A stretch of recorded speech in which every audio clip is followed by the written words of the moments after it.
Hi, this is Dennis with Second Chance Tackle, back with yet another West Coast flea market find video. I'll tell you, Scott's been busy. I think tacitly he's trying to convince me to move to California to take advantage of the flea market fishing reel finds. Well, we're going to look at that. He sent me 2 boxes today. He's been keeping me busy, that's for sure.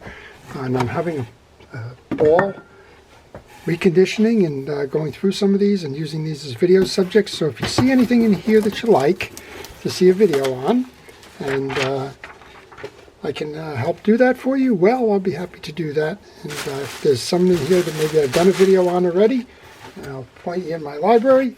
And of course, the best way to see what I'm working on and what to expect, well, if you haven't subscribed to my channel already, please subscribe. That'll give you a good indication of what's out there when they're posted, and you can choose which ones you want to see. First one up is a Compact 94. It's a Chevron. There's a lot of these reels that have come out. They're made in Japan.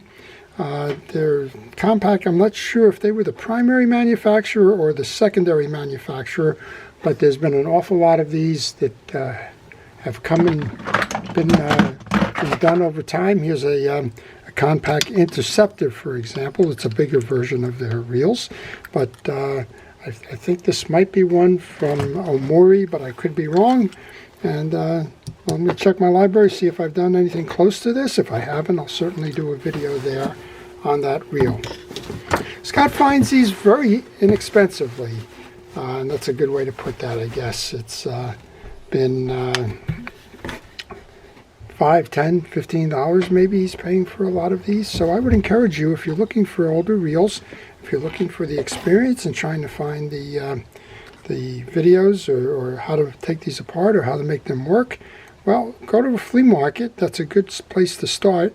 But when you do go to the flea markets, make sure that you test everything.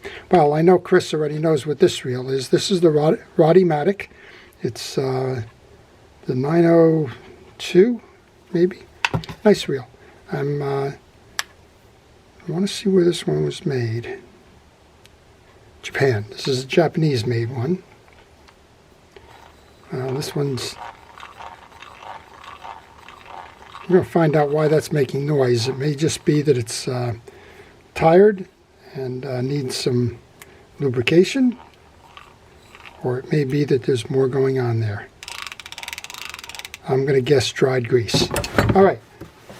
We'll definitely try and do the video there. Just did one. I think Scott may have even sent it in to me. Here's the Olympic Zebra 1500. It was a beautiful reel inside when I did it. Olympic is another one of those reel manufacturers that is in Japan. And they've done a lot of great reels. And just testing that one. This one will be nice as well. Somebody was telling me, I believe, that this one may have been associated with the plants that are making the Daiwas. I can't say. Always fun on these. This is the Ambassador. And I'm not sure if this is a Swedish-made one. Yeah, this is a Swedish-made 4600 C4. I love these here on the eastern seaboard. That's just the right amount of spool capacity for the bays and the inlets. It's a narrow throw when you're casting this one.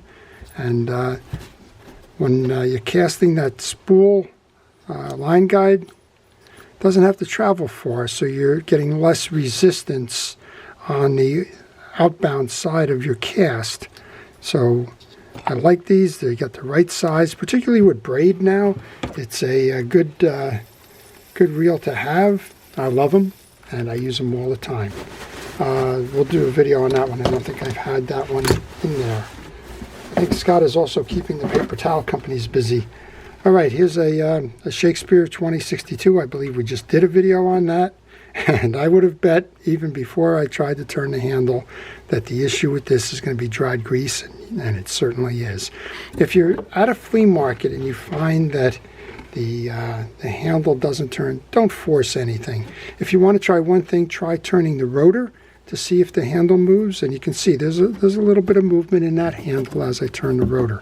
Turning the handle may rip the gear, may break the handle and the like. This is just dried grease. This one will be able to go back fishing again. Well, look at this big guy. I haven't even seen this one, I don't think. Scott, thank you for sending in some of these. They're really interesting. This one's called the Seahorse 707. I'm going to have to do some work on that. Again, another Japanese reel. We just did the penguin for Scott, and he found yet another one here. Let's see what that sounds fine. They all flip. So if I was grading this reel, if I was saying from a collectability standpoint, it's got all its original gunmetal kind of coating on it. We do have a chip on the side here in the reel mount that takes some value off, and you do have the corrosion on the spool. But overall, it's a nice reel. Seems to be working, which is a good thing because I'm sure parts are not available for that one, and are very difficult to find. This is everybody's standard workhorse here, right? This is the Mitchell. I'm trying to see, 304. It doesn't make sense, 301. It's got to be the 301 with the right size drive. Nice reel overall. Got a bail sticking. This the trip lever is not working well. It usually just requires a little bit of grease and oil, and you can see it can be pushed in manually. And we're going to take care of that one for Scott. And I have a lot of the Mitchell pieces in my videos, so if you want to see a Mitchell, look there. The Wilcox Daiwa. I haven't heard of that, and now Scott's going to make me go look. This has every kind of look to the brown or the bronze series. I don't know if Wilcox is a department store, a fishing or sporting goods store, or perhaps even an English reseller, like the Norris Shakespeare line. Norris was a fishing reel tackle company in England. They merged with Shakespeare and they took on the Norris Shakespeare, but a lot of the products that got over there were Shakespeare's branded as Norris. I'm wondering about the Wilcox Daiwa. Armando probably knows and will probably tell me before I have a chance to look it up. Thank you to all of you that know these things and augment the research. Well, here's a beautiful one as well. And we got a Kmart special here. We got the Kmart Blue Light Special. It's a blue reel. Usually on Kmart's you can see what it is that's been done. It probably is not Daiwa. It is made in Japan. Probably not Daiwa because normally that would say Daiwa underneath. At least it does with the Sears reels. But, it's got the look and feel of a Daiwa, so I'm not sure. I'll have to go investigate more there. So the East Coast and the West Coast are very similar in the items that you will find in a flea market. And I wish I could find this one there. Here's a Zebco. It's the Gold Series, the 6020. Looks like it has a Daiwa spool on it. Yeah, it's probably the Zebco spool. And this one's suffering from bad grease. All right, well, we can take care of that one as well. So that looks like in this box that Scott has sent, there's going to be plenty to do. And Chris will be overjoyed because there's a lot of old spinning reels in there which we'll get to take apart and see in service. But that's not it. We're not done. He sent me 2 boxes. So let's go figure out what this one's about. Always like Christmas morning, when Scott sends me something, you're never quite sure what you're going to get. So he's been shopping the Rose Bowl flea market and a couple of other sales out there. Oh, these are beautiful. These are the bigger pens. All right, so now for those of you that like the bigger pens, well, looks like we have a couple of the Mariner series. This one is the 349. The 349 has a bigger gear system than the other two, the 49 or the 249, but it does not have the 2-lever release system. That's the Super Mariner. This one is just the 349. So I'm going to check the gears that's set inside, but it looks like we have the larger drag system here. If we have the larger drag system, and this is one where you can service the drags without taking the reel off, but if it has the larger drag systems here, then it likely has the larger drive for the gear itself. Well, let's see which one this is. This is also a 349. So he's got 2 of the 349s. The older gear system is the 60s, 50s and 60s, and they close that up over time. And this is the this is the 349, and again the single lever. Now isn't this one interesting here? And here's why it's interesting. That's normally the hole for the override for the anti-reverse, and you can even see on the trim ring we have drag on and off, right, where it overrides that anti-reverse. Well, this is kind of an unusual one because it doesn't have that port there. I've done the 349s in my library, so it's unlikely that I will be doing a video for you.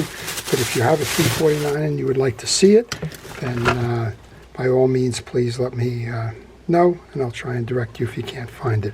Well, this is a monospool, a monofill. Monospool is the Lawrence ripoff of pen. This is a monofill 25. It's identical in every aspect, pretty much so, to the Pen Beachmaster 155, save for the colors on the side. And the idea on monofill was in this 1960s, monofilament was becoming very popular, and they wanted to capitalize on that, let you know that the reel was capable of monofilament. And also, I believe they changed the spools. This one's a plastic spool. Now, a lot of people think the plastic spool is just a cheaper version of the metal spool. Well, it wasn't. If you can see, it's kind of hard to see. But the plastic spools are lighter and they spin easier than the metal ones. While if you're casting from shore, that's going to increase distance with less resistance. So that's why that spool is on there. Very nice collection there. Let's see if I didn't overlook any in there. Well, so Scott never fails to disappoint in terms of keeping me full of subjects for the videos. And I hope if you've seen any of these that you like, please let me know. And I will try and do videos for you if I don't plan to do them. And to everybody out there, that if you have a question, please leave it in the comments section. I will be happy to reply to those questions if I know the answers. And if I don't, I'll try and direct you to somebody who may have the answer to those questions. And to all of our first responders, essential personnel, thank you for everything it is that you do. To everybody, please stay safe, stay well, and stay watching. This is Dennis with Second Chance Tackle. Have a great day.